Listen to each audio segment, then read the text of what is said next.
Бұл видео кімдерге арналады? Құрметті достар, ассалаумағалейкум. Есімім Тілеубек. Маған өте көптеген Инстаграмда жаңағыдай өзінің мәселесі бойынша менде қарыз бар, проблема бар деген адамдар жақындайды. Сол адамдардың негізгі бір мәселелерін осы бір видеода бір жарты сағат уақыттарыңызды алады, бірақ сондай бір құнды информация береді, сіздерге бөліскім келіп отыр. Видеоның соңына дейін қараңыздар, кәсібін бастай алмай жүрген адамдарға өте сондай пайдалы ақпараттар болады. Онлайн магазин қалай ашады, қалай ең алғашқы миллион табысына шығады, сол миллион табысын қалай ары қарай алып кетіп өзіне жеке бренд қалыптастырады, қалай TikTok арқылы сауда жасайды, қалай Каспимен сауда жасауға болады, қандай мәселелер бар, қарыздан қалай құтылу керек, осы мәселенің бәрінің шешімін осы видеода табуларыңызға болады. Ең алдымен өзімді таныстыра кетейін, есімім Тілеубек. Мен негізінде косячникпін. Мен сондай косячник болғаным үшін өте қуаныштымын негізінде. Неге? Егер де мен сондай косячник болмаған кезімде, мен осы қазіргі деңгейіме жетпейтін бе едім. Осы қазіргі жасап жүрген табыстарым қолымда болмайтын бе еді. Ештеңеден қорықпағанның арқасында, еш нәрсені отказ бермегеннің арқасында, бәрін ойланбай көргеннің арқасында көптеген минустарға кетіп, жақсы табыстарға да жеткен болатынбыз. Бұл жерде әр адам өзіне керегін алып, керек емесін қалдырып қойса болады. Қазіргі таңда біздің Алматы қаласы бойынша бірнеше кәсіптеріміз бар. Біз өзіміздің услугаларымызды Instagram, TikTok желілері арқылы, Каспи арқылы өзіміздің күнделікті жасап жүрген дүниеміздің барлығын Instagram, TikTok, YouTube платформасында тікелей транслировать ету арқылы мына сіз бен біз сияқты жастарға өзіміздің барынша пайдамызды тигізгіміз келеді. Ендігі кезекте ең алдымен адам баласы бір нәрсемен шұғылданбас бұрын оған қандай сұрақтар өзіне қою қажет екенін осы жерде талдап алайық та. Кейбір адамдар былай болады. Мен үй алғым келеді, мен машина алғым келеді, мен кәсіпкер алғым, бірақ қалай деген сұрақта бұл жерде. Түсініп тұрсыздар ма? Кез келген мәселенің екі ұшы болады да. Біреу жақсы, біреу жаман деген сияқты. Сіз сол қойған мақсатыңызға жету барысында қандай нәрсемен шұғылдану арқылы сол табысты тауып, сол сіздің алған дүниеңіз сізге қаншалықты пайдасын береді. Ляпон алып жатсыз ба? Көкірегіңізде қандай нәрселер бар, осы нәрсенің бәрін толығымен талдап алайық. Кез келген қойылған мақсат, арман, жұмыс, байлық, сіздердің қазіргі айналысып жүрген дүниелеріңіз, сіз ұйықтасаңыз да, жатсаңыз да, тұрсаңыз да, тамақ ішіп жатсаңыз да, сіз сапарда жүрген адамсыз. Неге олай екенін мен сізге қысқаша түсіндіріп берейін. Бұл өмір. Өмірде бәріміз жол жүрушіміз да. Сол себепті біз мына нәрсені толығымен түсініп алайық. Біз немен айналыспасақ та біздің жасап жатқан дүниеміз бізді өлімге алып келеді. Құдайдан қорқыныш деген нәрсе болу керек та біздің жүрегімізде. Содан кейін Құдайдың кім екенін тани білуіміз керекпіз. Ал бізге Құдайдың кім екенін танытатын адамның бірден бір бізге пример болатын кісі, ол пайғамбарымыз Мұхаммед Мұстафа саллаллаху алейхи уассалам. Ол адам секілді, ол адамның жаңағыдай өмірі секілді ешқандай адам өмірде болмайды бұдан кейін. Және де сондай керемет өмір сүргені, қиыншылығы мен қызығы да қатар жүрген өмірі, мен сіздерге былай түсіндіріп берейін да. Настолько ол адам адал болғанда, ол пайғамбарда, Мұхаммед Мұстафа саллаллаху алейхи уассалам, Алла тағала ешбір пайғамбардың өмірімен ант етпеген, бірақ Мұхаммед пайғамбар саллаллаху алейхи уассаламның өмірімен ант еткен да бұл жерде. Дәл сол секілді біз пайғамбарымыз саллаллаху алейхи уассалам немен айналысты, және де ол кісі қалай өмір сүрді, сол ұстанымдарды ұстанып өмір сүрмесек, біздің қазіргі таңда жасайтын кәсібіміз, кез келген дүниеміз соңында бізді бір өлімге, бір шұңқырға алып барып түсіретінін ұмытпайық. Енді біз сіздерге үйрететін дүниелеріміздің ішінде сіздерге үлкен бір плюсы да, минусы да бар бұл жерде. Сіздер өте көптеген адамдармен жұмыс жасайсыздар. Сіздер адамның ақысымен тікелей қолдарыңызда болады ол дүние. Мен бұны сіздерге алдын ала айту керек. Не себепті? Себебі менің жасаған қателігім өте көп. Мен сіздердің алдарыңызда жаңағыдай менің ойбай мынанша дүнием бар деп отқан жоқ. Мен жасаған қателігім көп деп келіп отырмын алдарыңызға. Түсініп тұрсыздар ма? Сол себепті біздің жасаған қателіктерімізден сіздер сабақ алу арқылы жақсы табыс табуға ақ-адал еңбектеніп, қалай магазин ашасыздар, соның барлығын поэтапно кірісейік. Ең алдымен астың адалынан ішу керек. Мына өңештен өтіп жатқан асыңыз қаншалықты адал. Біз Стамбул мемлекетінде, Турция мемлекетінде, Стамбул қаласында бір жігітпен кездескен болатынбыз да. Мен ол жігітке жаңағы өзім өмір баянымды айтып жатырмын да. мен осындай нәрселермен айналысамын, бірақ көңілім толмайды осы нәрсеге. Менікі қаншалықты дұрыс, қаншалықты бұрыс, ол пайдасын тигізіп жатыр ма, тигізіп жатқан жоқ па дейді. Ол адам айтады да маған, сен өзің жауабын білесің дейді да. Біздің арамызда қазір қаншама адамдар бар, неше түрлі жолдармен табыс тауып жүрген. Сол себепті асты адалынан ету үшін біз ең алдымен немен айналысып жүргенімізге мән берейік. Мынау сіздер алғашқы миллион теңгені табу үшін де, жаңағыдай қандай да бір үй алу үшін де, көлік алу үшін де сіз ең алдымен өзіңіздің кім екеніңізді жақсылап тани білуіңіз керексіз да. Өзіңіздің кім екеніңізді білмей жатып, сіз қандай да бір кәсіп бастасаңыз, асығыс болсаңыз, мына іштегі эгоны басып, өз-өзіңізді тәрбиелемей бір нәрсеге бастасаңыз, сіз гарантированно бір қарызға или же бір форс-мажорный ситуацияға тіпті сотталып кетуіңіз де мүмкін да. Осы себептен қазіргі таңда қазақтың көтін қазақ қана шұқып жатқан заман болып тұрғаннан кейін асықпай ойланып, әрбір қадамды решительно жасауға сіздерге кеңес беремін. Бұл жерде мен сіздерге мынандай бір пример келтіріп бергім келеді. Осыдан бірнеше жыл бұрын 2019 ба 18 ба біз мынандай нәрсемен айналысамыз. Ол кезде мен өзіме жаңағыдай көлік алғым келеді, өте қатты. Range Rover Vogue деген. Кім біледі, білмейді. Ол Пантареска. Ол көліктің сол кездегі бағасы 4 миллион 700 мың теңге болады. Мен сол 4 миллион 700 мың теңге табу үшін мынандай нәрсе ойлап табамын. Біз Нижний Пятилетка районында, бірінші вокзалының артында, получается, мынандай дүние жасаймыз ғой.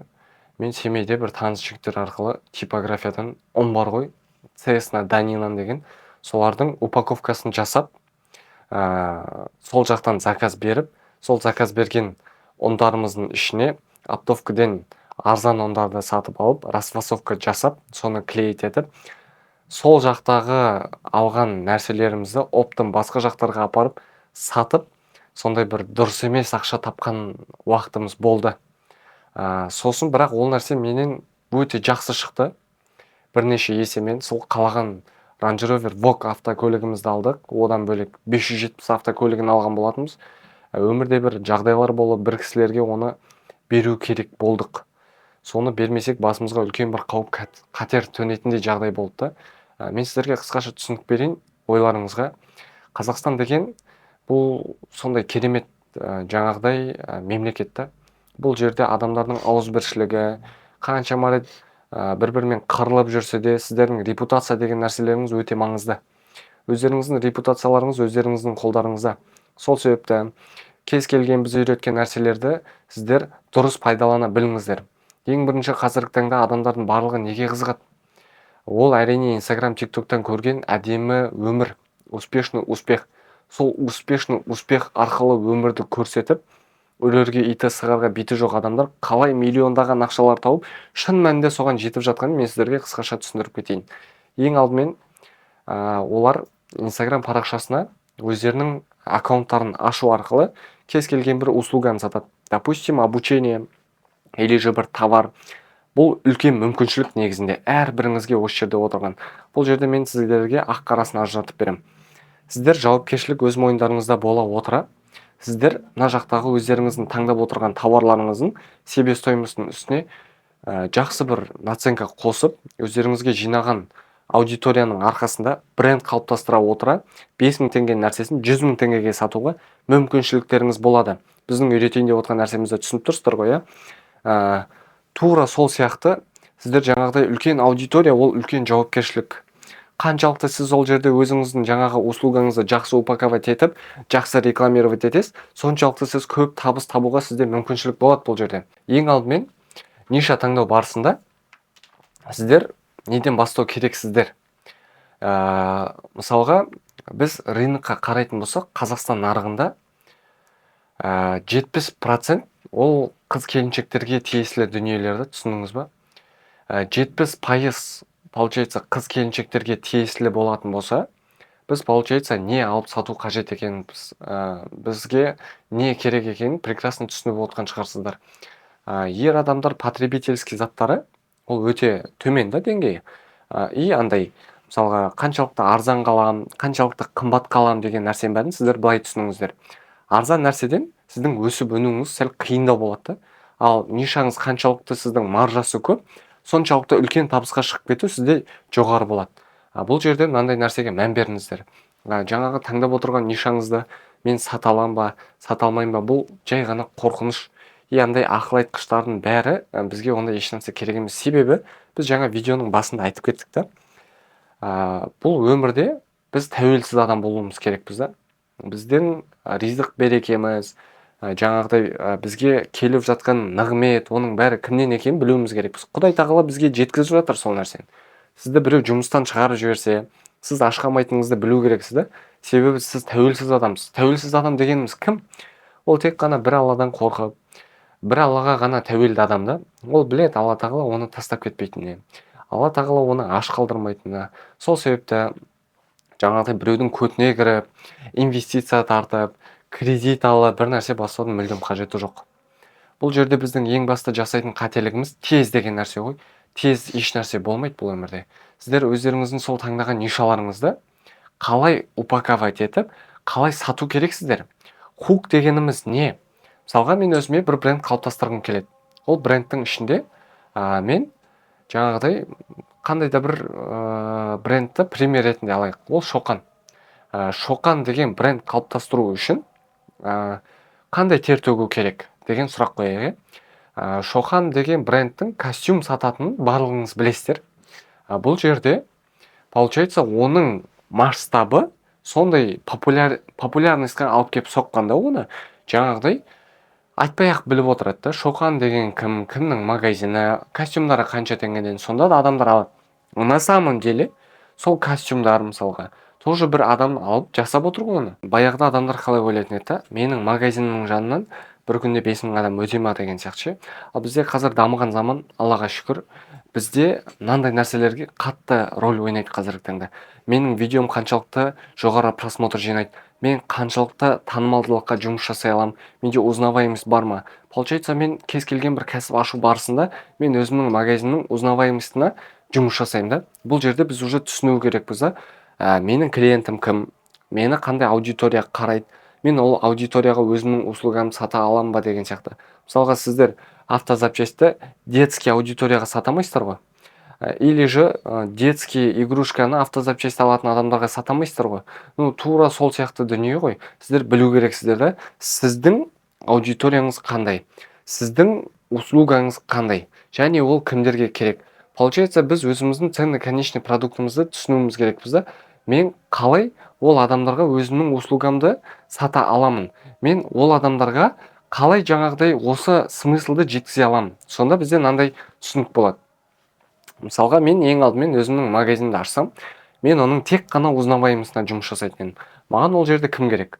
Примерно менің тауарымды алатын блогерларды іздеймін мен. Соның аудиториясы менің товарымды алатын блогерларды іздеймін. Сосын оларға коллаборациямен жұмыс жасауға ұсыныс тастаймын. Өйткені менде первичный оларға төлейтін ақша жоқ. Получается, мен оларға бартер предлагать етемін да.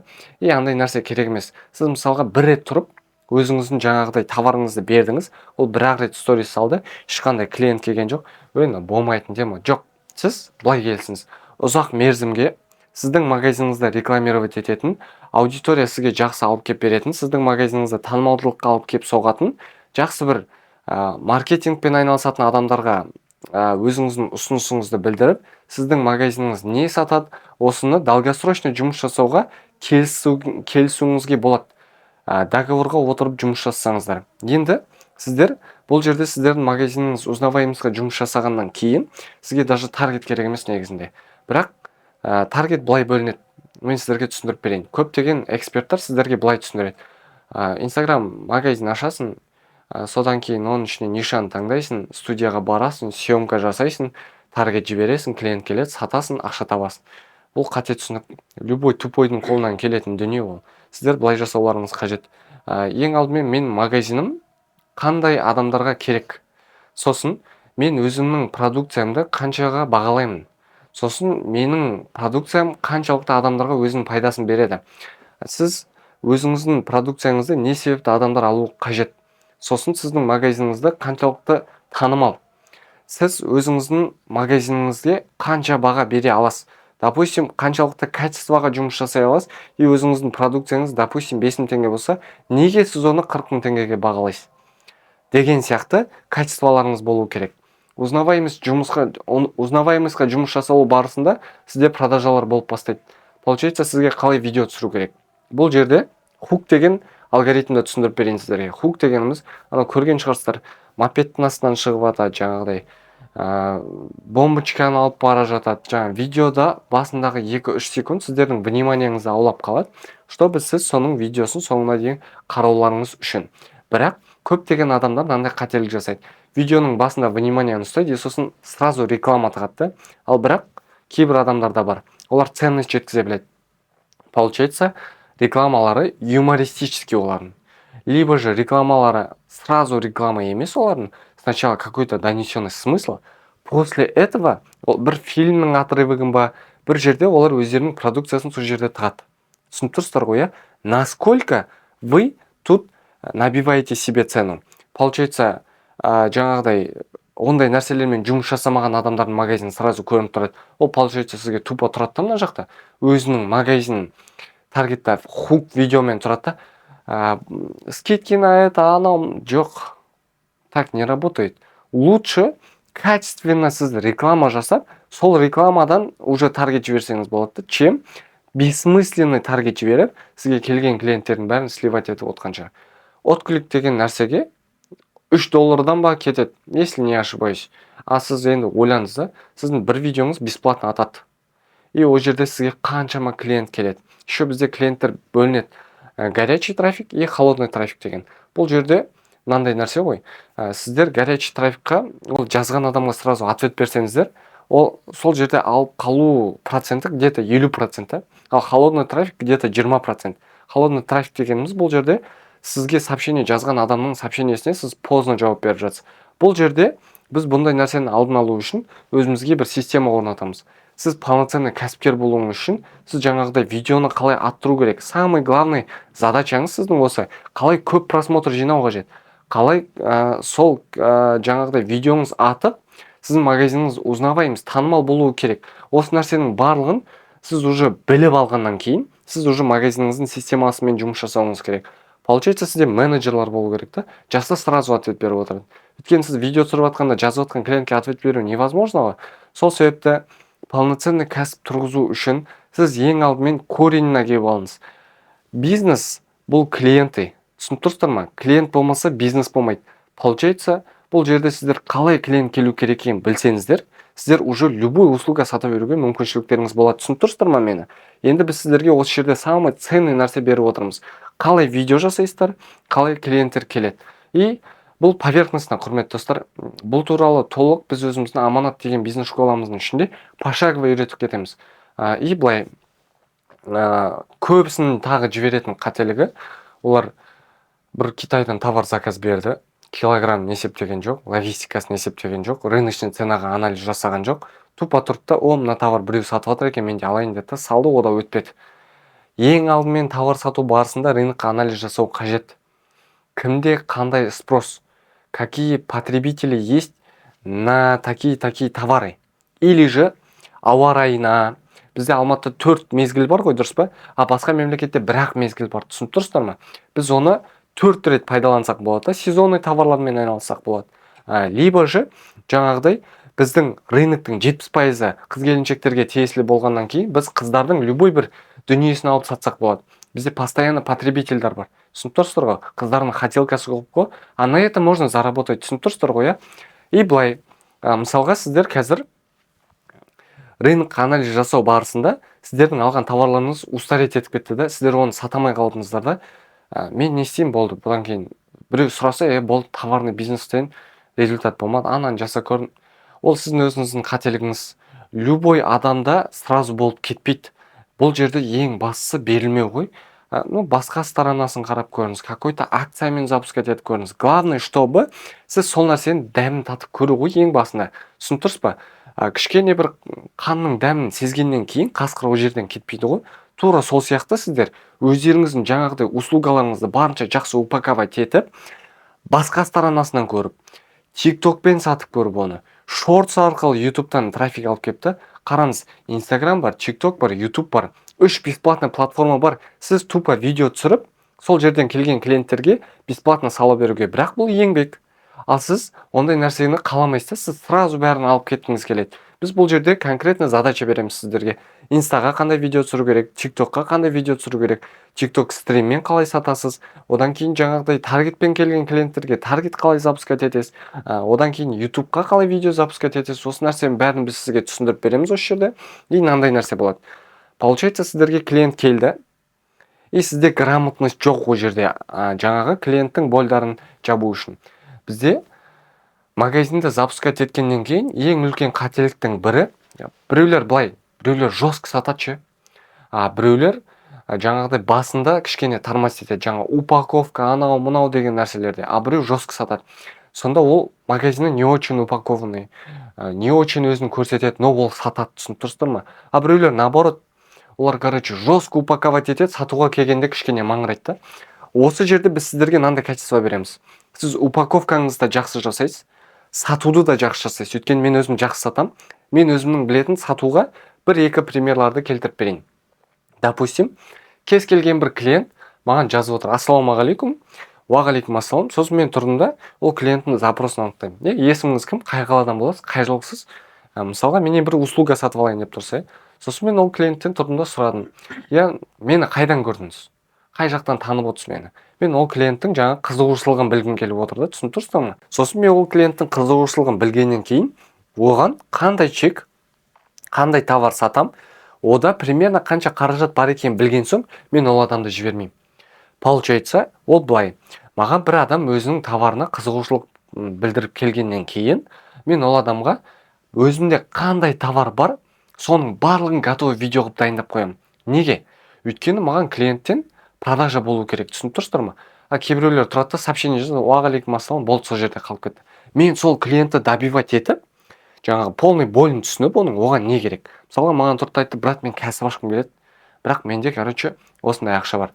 Сосын мен ол клиентке тұрамын да айтам: қараңыз деймін, бізде ақшасы бар адамдарға осындай нәрсе бар, ақшасы жоқ адамдарға осындай нәрсе бар. Сосын ақшасы бар адамдар бізде осынша примерно сумма табуға мүмкіншілік болады, ақшасы жоқ адамдар приблизительно осынша теңге табады. Если сіз осындай нәрселерді жасасаңыз, енді бұл жерде ол адам тұрады да: так, мен мына нәрсені білмеймін, оның қызығушылығы артты ма? Артып тұрған кезінде мен ол адамды уақытпен қысам да: осы брат, қазір алатын болсаңыз өтінішпен асығып тұр едім. Жоқ, қайта саласыз ба? Орын саны бітіп жатыр, количествомен қысам, түсініп тұрсыздар ма? Или же бізде рассрочка бар, біз өзіміздің мүмкіншіліктерімізді айтамыз да ол адамға. Или же мен ол кісіге айтам: бізде бронь бар, сіздің зарплатаңыз қай уақытта түседі? Сосын ол кісіден айтам: сіз маған 5000 теңге төлем жібере саласыз ба қазір, өзіңіздің толық аты жөніңізді жасап? 5000 теңге любой адамда бар.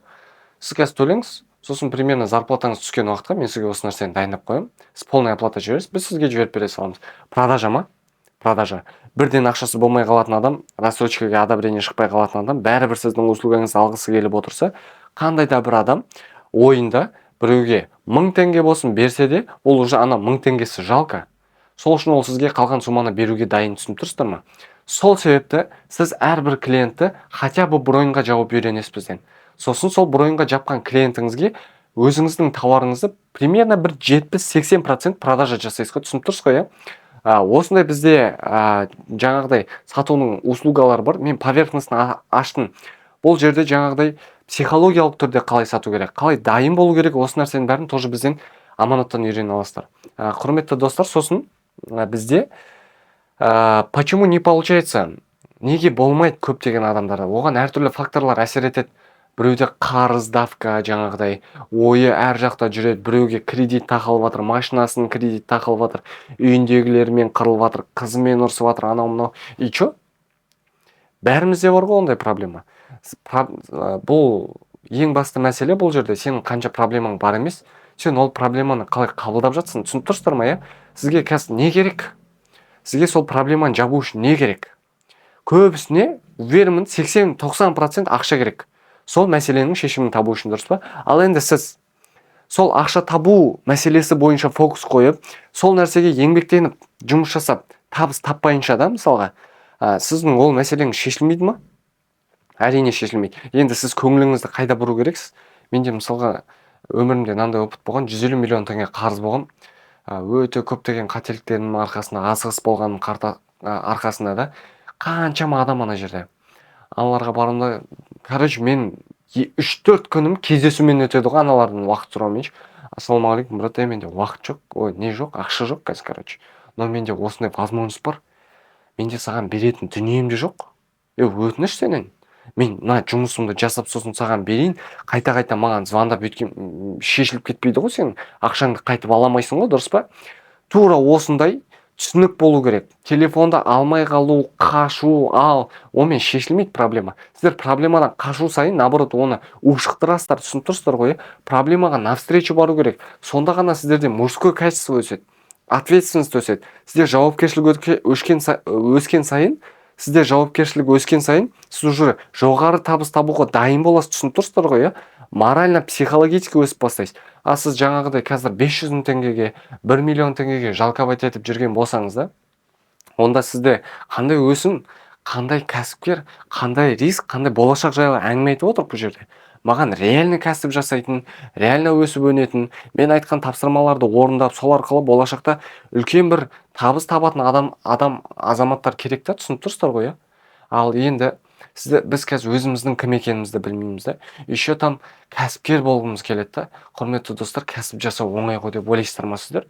Кәсіп жасау екінің бірінің қолынан келетін болса, елдің бәрі кредитте өмір сүрмейтін еді ғой. Кәсіп жасау оңай болатын болса, ел жұрт ойбай кәсіпке үйретемін деп обучение сатпайтын еді ғой, мысалға да. Мен сіздерге шынайы түрде айтайын, кәсіп жасау оңай емес. Ал сіздерге кәсіп жасау оңай деп айтатын адамдардың 90% ол кәсіп жасап көрмеген әлі. Кәсіптің білесіздер ма сіздер қанша проблемасы болатынын?